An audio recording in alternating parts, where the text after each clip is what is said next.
When we was coming home a few days ago from Aberdeen, Maryland, we always take 81, which is a beautiful scenic route, the Appalachians, as you're going down 81, after you pass Washington and Baltimore and get in around Roanoke, Virginia, and down in there. It's really, really pretty country. And so I planned on going on down 81, hitting I-40 around Knoxville, and then going to Nashville. And then our daughter called and asked where we was at, and told her what we was doing. And she said, "Oh, you need to go by the Biltmore Estate." And I said, "Well, I hadn't really planned on that." So then she said, "Well, all you got to do is call, and you can call and see if you can get tickets to get in." And so I thought, okay, but I was thinking to myself, I hope it's full. So anyway, Reba called and got the tickets. And so like I said, I was planning on going on down 81, and then the phone said Interstate 26 over to Asheville, North Carolina. And so we started on Interstate 26, and it seemed like the more we drove, the more we were going upward. And I thought, what in the world have we gotten? I don't really like heights that well, like anything over 5 foot, and I started getting nervous. And so this road, it just kept going up, and I noticed there was only 1 or 2 semis, so I knew something definitely was up. And we kept on going up and up and up. And when we got up, I didn't think we could get very much further. I just sort of turned and I looked. It was the most beautiful mountain I think I've ever seen. What really made it significant to me, it was like here was the trees and the mountain on both sides, and it's like the clouds were setting on the trees. It was a beautiful picture, like in a magazine or something. It was really. And then whenever I started looking backwards, I thought, Lord have mercy. We're up here. And I fully recognized that as we started going down. You know, they got those big sand pits where the semis, if the brakes go out, they can get in one of them sand pits. But I could not get over the beauty of that mountain. It was majestic. I think that I understood even more clear what the Bible talks about natural revelation and God manifesting himself in our world and our nature. It was a beautiful, beautiful sight to see. If you go, just as a little sidebar, make sure you got really good brakes on your vehicle. Because whenever you start down that other side,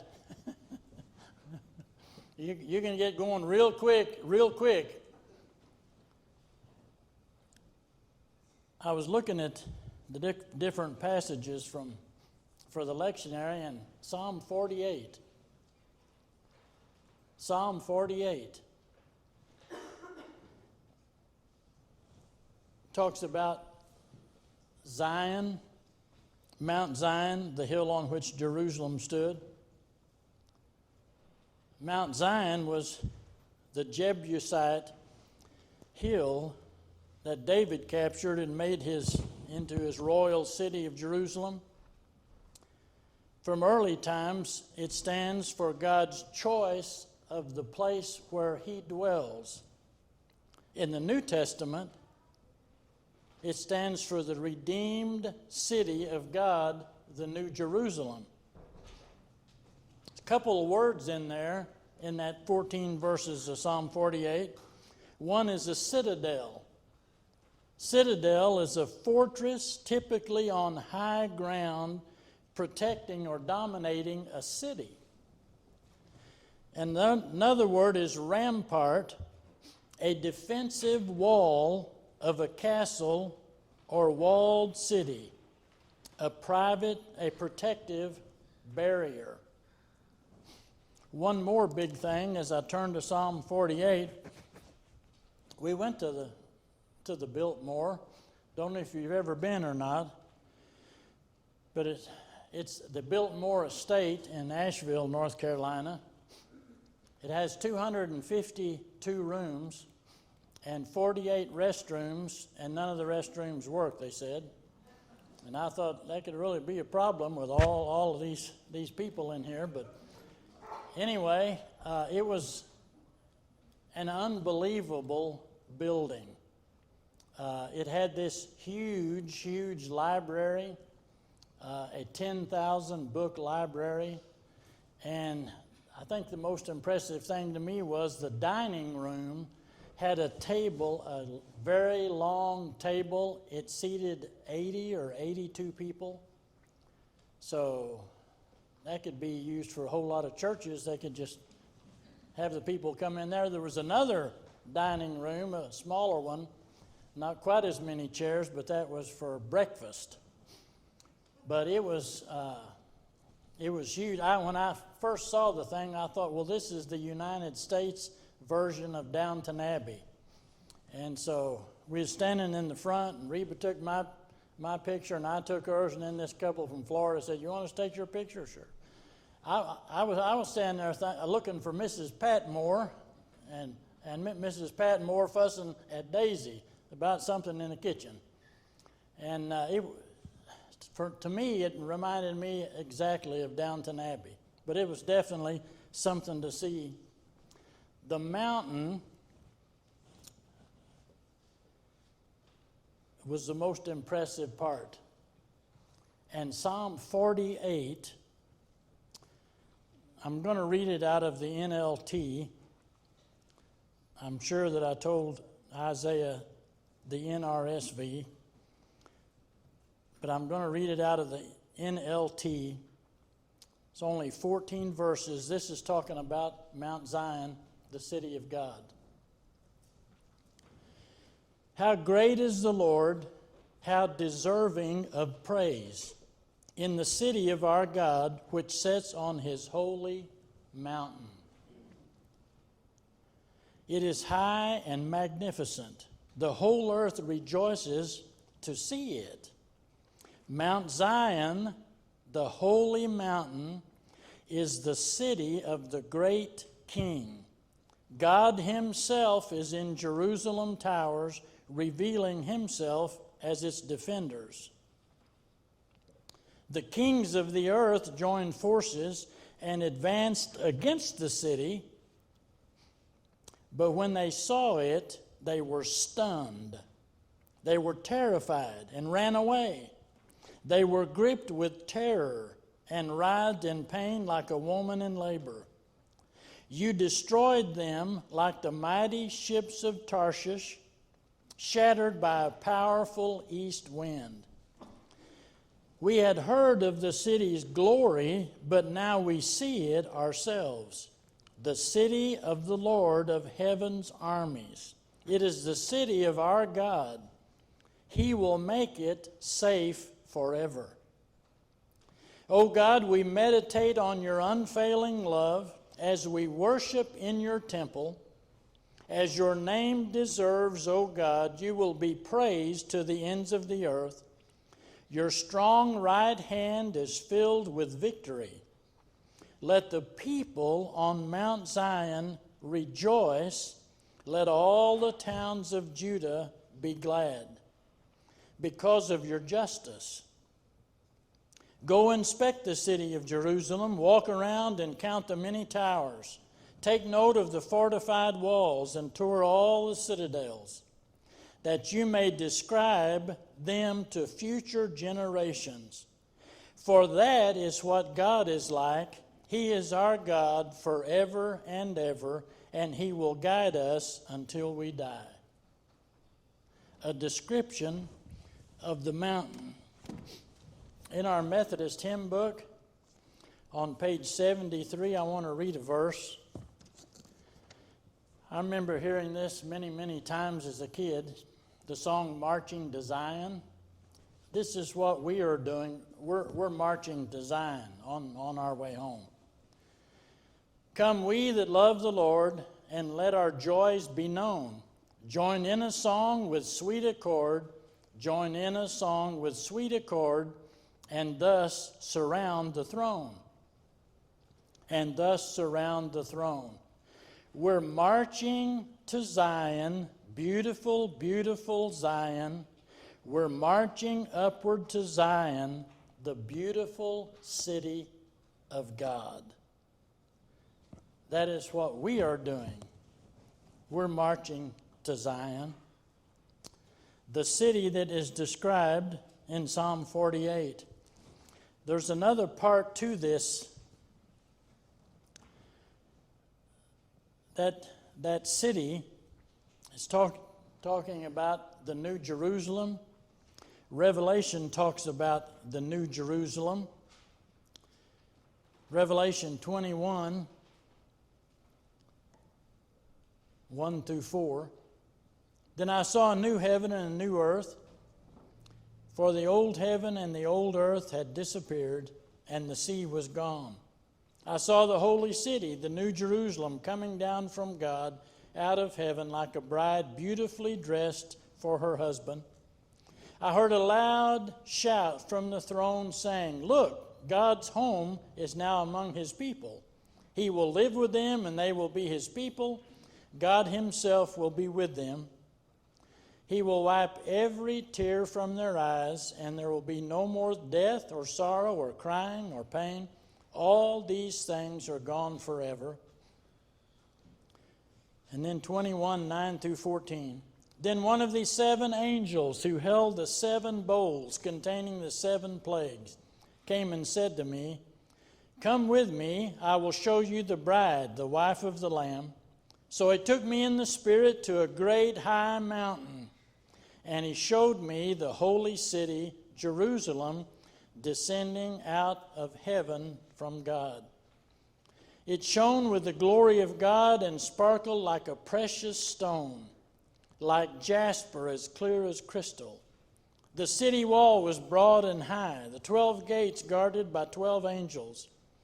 And the names of the 12 tribes of Israel were written on the gates. There were 3 gates on each side, east, north, south, and west. The wall of the city had 12 foundation stones, and on them were written the names of the 12 apostles of the Lamb. Revelation 21:22. I saw no temple in the city, for the Lord God Almighty and the Lamb are its temple. And the city has no need of sun or moon, for the glory of God illuminates the city, and the Lamb is its light. The nations will walk in the light, and the kings of the world will enter the city in all their glory. Its gates will never be closed at the end of day, because there is no night there. And all the nations will bring their glory and honor into the city.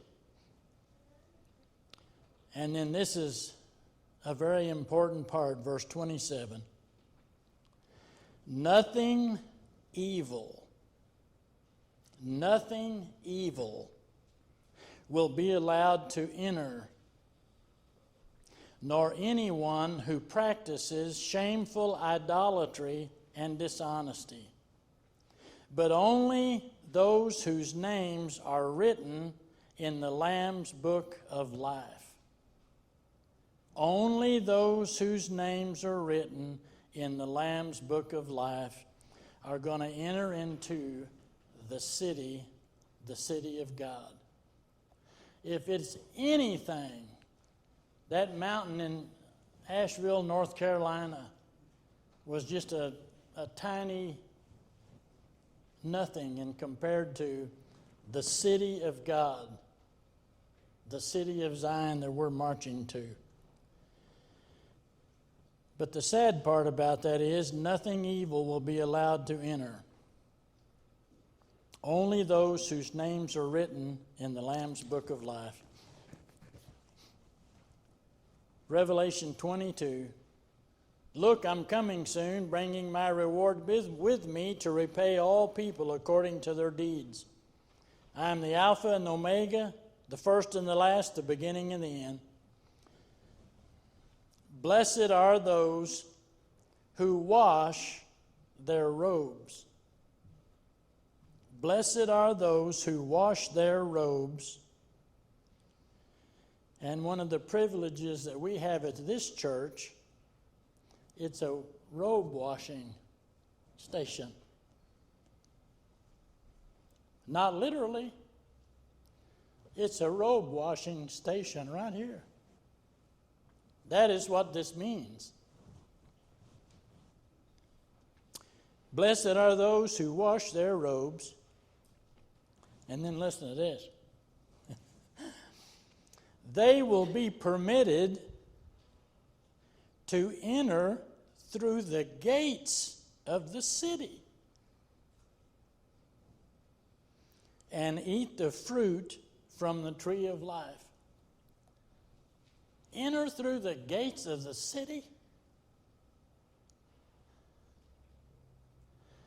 And Satan can offer his little stupid, silly junk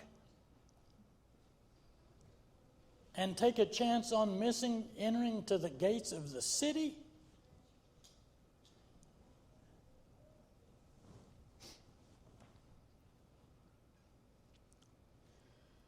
Two more verses. Outside the city are the dogs, the sorcerers, the sexually immoral, the murderers, the idol worshippers, and all who love to live a lie. And I, Jesus, have sent my angel to give you this message for the churches. I am both the source of David and the heir to his throne. I am the bright morning star.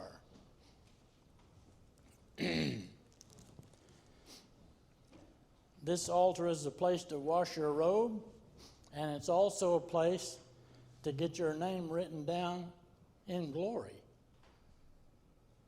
Because it said, that's one of the requirements, you have to have your name written down in glory. People say, oh, I believe in God. Lucifer believes in God too. Wash our robes and get our name written down in the Lamb's Book of Life. Let's stand.